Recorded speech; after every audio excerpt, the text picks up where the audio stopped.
Hello and welcome to this Scientific Principles video with Elec Training. We're continuing to look at sine wave quantities, and we've seen previously that we can identify certain quantities within the sine wave, such as the peak value, the peak to peak value, and a sine wave consisting of one cycle or one period. Now we're going to look at some more details of the sine wave. So let's consider frequency.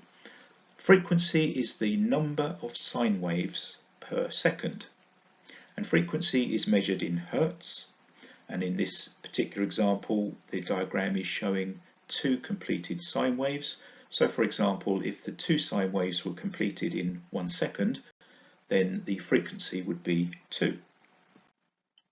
So frequency is how many cycles per second. And in the UK, we've got an electrical system that's been set up so that we have 50 hertz. So that means 50 completed cycles of the sine wave per second. That's not the same throughout the world. For example, in the United States, they have a system that is based on 60 hertz. However, in the UK, we use 50 hertz. So the way of working that out is the frequency is the number 1 divided by the time period, or f equals 1 over t.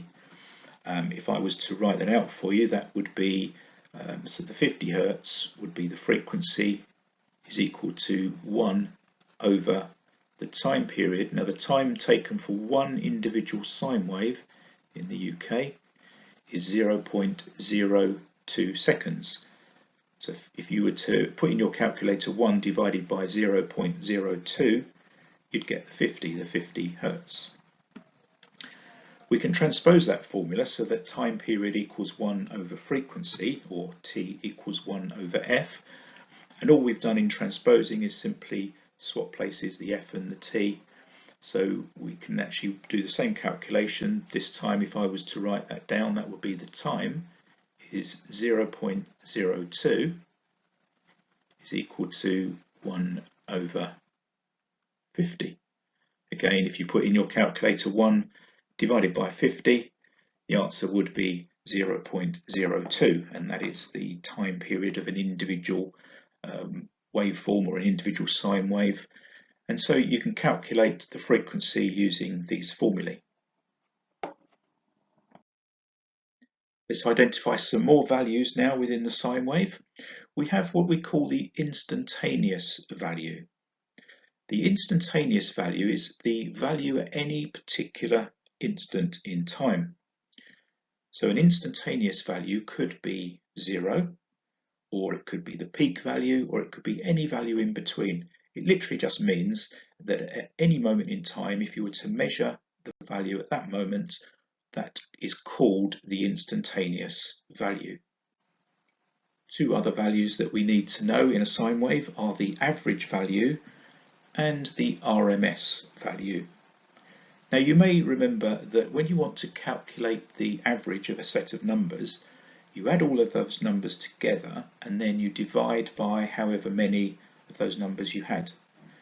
And it's the same with a sine wave. In order to calculate the sine wave average, a number of instantaneous values have to be taken, and then they're all added together and then divided by however many measurements that you took. It's the same idea. Now that's quite complicated to do, trying to measure instantaneous values in a sine wave.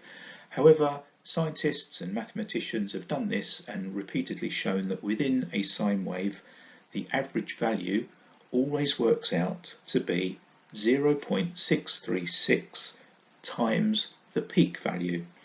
And so we won't need to take lots of instantaneous measurements.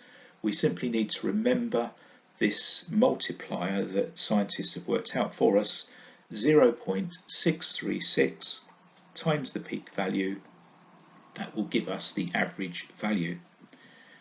Now what about the RMS value? Well, we're going to look at that in the next video because it takes quite a bit of explaining what RMS means and what it's all about. So I look forward to seeing you in the next video.